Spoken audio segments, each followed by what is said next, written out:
जय माता दी मित्रों, हमारे YouTube चैनल में आप सभी का स्वागत है। तो मित्रों, आज हम सुनेंगे पुरुषोत्तम मास की कहानी महात्म्य सहित। पुरुषोत्तम मास को लौड़ मास भी कहते हैं। यह लौड़ मास 3 साल के बाद आता है। लौड़ मास से सभी घृणा करते थे, अछूत मानते थे।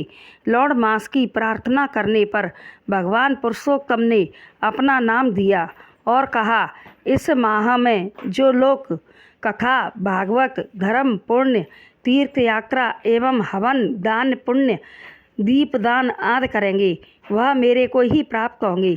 इसलिए पुरुषोत्तम माह का महत्व अन्य महीनों की अपेक्षा ज़्यादा है। इस माह में शुभ कार्य जैसे विवाह शादी वर्जित हैं। इस माह में शिव जी की पूजा का विशेष फल है। तो यह था लौड़ मास का महात्म्य। मित्रों, पुरुषोत्तम मास की कहानी इस प्रकार है। नारद जी संसार भ्रमण पर निकले तो देखा कि घरों में स्त्रियां अपने बच्चों को पलना झुला रही हैं, खिला रही हैं। बच्चे किलकारी देकर हंस रही हैं। स्त्रियां भी उन्हें देखकर बहुत खुश हो रही हैं। तब तो बैकुंठ में जाकर नारद जी भगवान से बोले कि भगवान, त्रिया जन्म में तो बड़ा सुख है। भगवान बोले, नहीं नारद, ऐसा नहीं है। तो नारद बोले, प्रभु, मैं तो अभी अभी धरती पर देख कर आया हूँ। भगवान बोले, चलो हम भी देखने चलें। नारद जी भगवान के साथ आ गए। बीच में गंगा जी मिली। तब भगवान बोले, नारद जी, हमको नहाने की इच्छा है। फिर भगवान गंगा में डुबकी लगाकर नहाकर बाहर आ गए।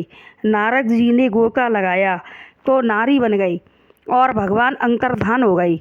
नारद जी स्त्री बन गए तो किनारे बैठे और रोने लगे। सुबह से शाम हो गई तो केवट बोला, रात हो गई, तू अपने घर जा। तो स्त्री बोली, मैं कहाँ जाऊँ, मेरा तो कोई घर नहीं है।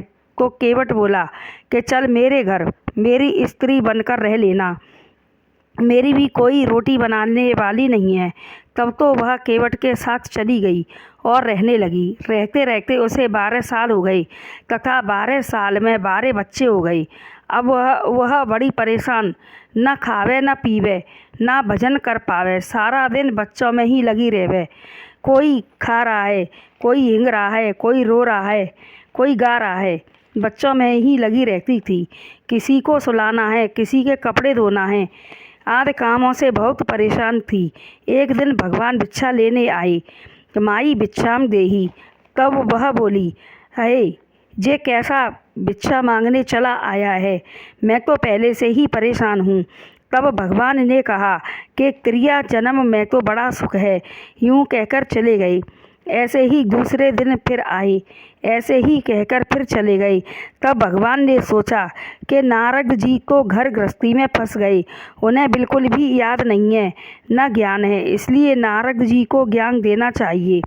तीसरे दिन आए तो फिर भिक्षा मांगी तो वह बड़बड़ाने लगी कि रोज़ रोज़ चला आता है। तभी भगवान ने अपनी माया खींच ली और नारद जी को ज्ञान हो गया और भगवान के चरणों में गिर पड़ी और क्षमा याचना करने लगे कि हे भगवान, त्रिया जन्म में तो बड़ा दुख है। भगवान को दया आ गई।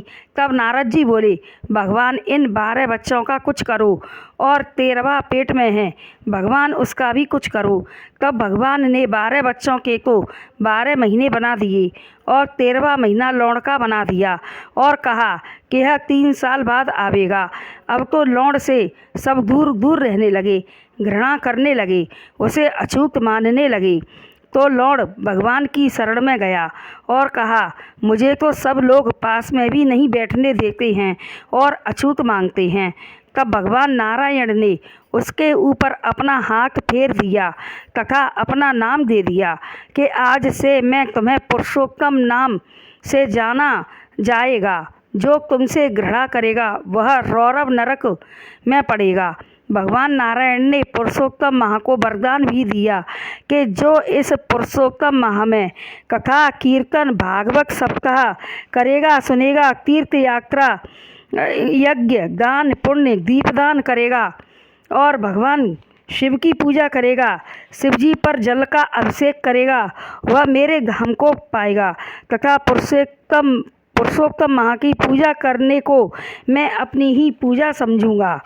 इस माह में जो स्नान, गीत, गायन, नृत्य आदि तथा कांसे के कटोरा में 30 माल पुआ, वस्त्र, दान एवं दक्षिणा रखकर ब्राह्मण को देगा एवं 30 पुआ बनाकर दक्षिणा रखकर लौंड को पूजेगा, वह मेरे को ही प्राप्त होगा। यह 30 पुआ बनाकर दक्षिणा रखकर लौंड को पूजना चाहिए। यह जोशी को देना चाहिए। जो ऐसा करता है, कहानी सुनता है, मैं उसकी सभी मनोकामनाओं को पूरा करता हूँ। ऐसा कहकर भगवान अंतर्धान हो गई। बोलो पुरुषोत्तम मास की जय। तो मित्रों, यह थी पुरुषोत्तम मास की कहानी। अगर कहानी आपको पसंद आई तो चैनल को लाइक, शेयर व सब्सक्राइब करें।